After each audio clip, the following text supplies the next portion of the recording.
Hello everyone. This video is the sequel to the previous two videos और इस video में हम बात करेंगे एग्जाम प्रिपरेशन मॉनिटरिंग टूल्स के बारे में। अगर किसी एग्जाम में बहुत ज़्यादा नंबर ऑफ सब्जेक्ट्स होते हैं, मतलब एक लंबा मतलब टाइम रिक्वायरमेंट है, तो मतलब it is very important to know how your preparation is going. Are you on the right track? What are the subjects you are losing? What are your weak subject? What is your strength?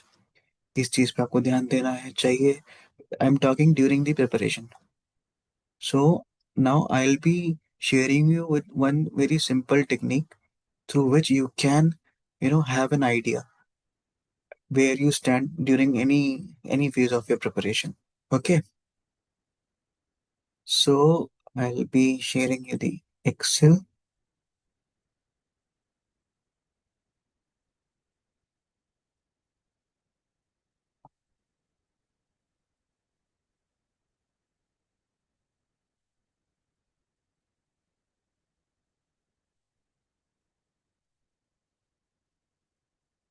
Yes. सो ये एक बहुत simple tool है। Excel sheet हम prepare करेंगे और जो generally आज construction projects में भी यूज करी जाती है, प्रोजेक्ट मैनेजमेंट का एक सिंपल टूल है ये। और इसी को मैंने थोड़ा सा मॉडिफाई करके अपनी प्रिपरेशन मॉनिटरिंग में यूज किया।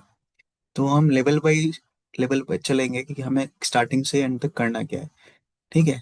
सबसे पहले तो आपको डिसाइड करना पड़ेगा, मतलब मॉनिटरिंग टूल बनाने से पहले मतलब आपको क्लैरिटी होनी चाहिए कि आप इस एग्जाम के लिए क्या क्या पढ़ने वाले हो, क्या क्या चीज़ें आप कवर करोगे। फिर एग्जाम के लिए आप नोट्स पढ़ोगे, आप कोचिंग्स के मटेरियल रेफर करोगे, आप कोई एडिशनल रेफरल कोई बुक है वो रेफर करोगे, आप टेस्ट सीरीज लगाओगे, किस किस की लगाओगे, क्या क्या करोगे, आपको आइडिया होना चाहिए।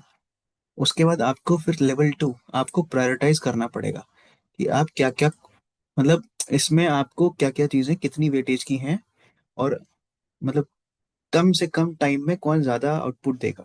फॉर इंस्टेंस जनरली किसी भी एग्जाम में सबसे पहले हम कोचिंग नोट्स को प्रेफर करते हैं, क्योंकि उसको करने के बाद ऑलमोस्ट 100 में से 60-70 क्वेश्चन बनने लगते हैं। तो इस तरीके से आपको प्रायोरिटाइज करना होगा कि सबसे ज्यादा बेनिफिट मुझे क्या करने पे होगा।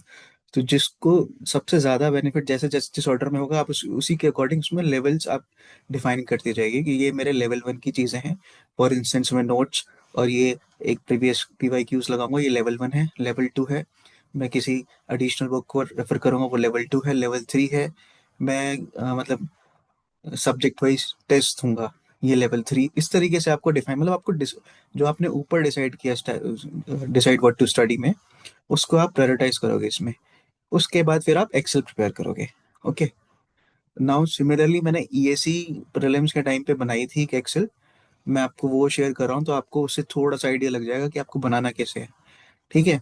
ये तीनों स्ट्रेटेजी, मतलब ये इस फेज के थ्रू जब आप गुजरोगे, उसके बाद आप एक एक्सेल प्रिपेयर करो similar to this. Okay, I hope this is all visible to you. Now, how to use this? For instance सबसे पहले ये सिविल इंजीनियरिंग पेपर वन के जो सब्जेक्ट्स हैं, उनको पहले मैंने यहाँ डिफाइन किया। ठीक है। फिर मैंने अपने लेवल वन रखा कि कोचिंग नोट्स और ये सीपीवाई की पहले मैं सारे सब्जेक्ट्स के लेवल वन को कंप्लीट करूंगा। ठीक है। उसके बाद लेवल टू के लिए रखा सब्जेक्ट वाइज टेस्ट। उसके बाद अगर टाइम परमिट कर गया तो लेवल थ्री के लिए गेट के पीवाईक्यूज। मतलब ये एक पर्टिकुलर एग्जाम के लिए आप अपने हिसाब से आप डिफाइन कर सकते हो जो भी है। ठीक है। और जैसे जैसे फॉर इंस्टेंस, अगर मैंने स्टार्ट किया बिल्डिंग मटेरियल्स को पढ़ना, फॉर इंस्टेंस कोचिंग नोट्स, मतलब इन प्रोसेस में हूँ, तो आई right P hair. Okay,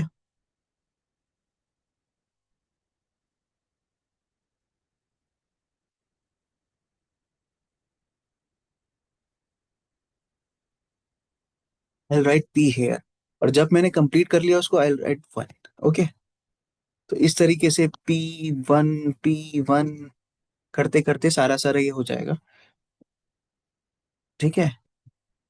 short notes आपने एक बार शॉर्ट नोट्स एक दिन में रिवाइज कर लिए किसी भी सब्जेक्ट के, एक टिक इधर मार दिया, एक टिक इधर मार दिया। इस तरीके से आपको ये दिखता रहेगा कि आपका कोई सब्जेक्ट वीक तो नहीं है।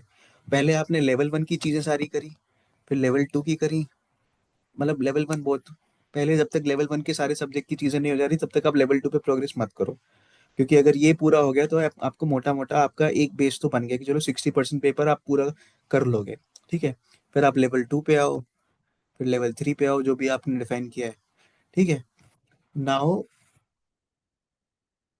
एक और इसमें सेक्शन है, रिमार्क्स का सेक्शन। ठीक है।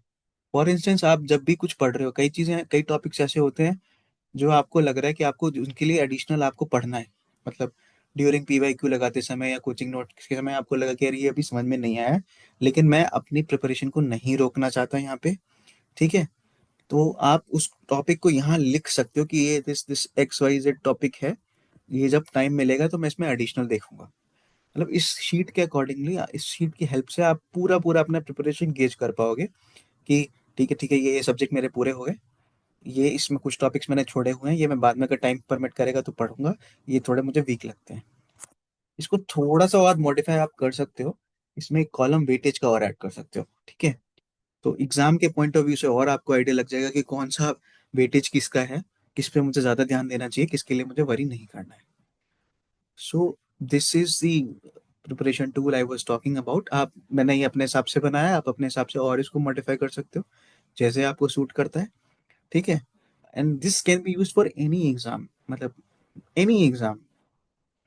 सो जो प्रीवियसली 3 प्रोसेस हमने डिस्कस करे थे वो आपको रेफर करने हैं। उसके बाद आप एक्सेल शीट्स बनाइए, उसको इस तरीके से आप भरते जाइए, आपको आइडिया लगता जाएगा क्या क्या टाइम परमिट कर रहा है, और लेवल वाइज लेवल चलिए। मतलब जब तक सारे सब्जेक्ट के लेवल 1 की चीजें नहीं हो जा रही तब तक लेवल 2 पे जंप मत करिए। ठीक है। मतलब जो भी आपके लेवल, जैसे भी आप डिसाइड करोगे, आप इनको अपने रूम्स में भी चिपका सकते हैं, जैसे भी आप, इवन आप सॉफ्ट में भी इसको मॉनिटरिंग कर सकते हो इसके थ्रू। ठीक है।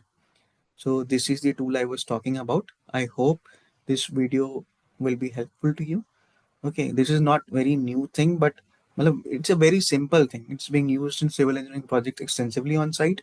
So this is, I just modified it a little and I used it for my preparation monitoring. Okay, thank you.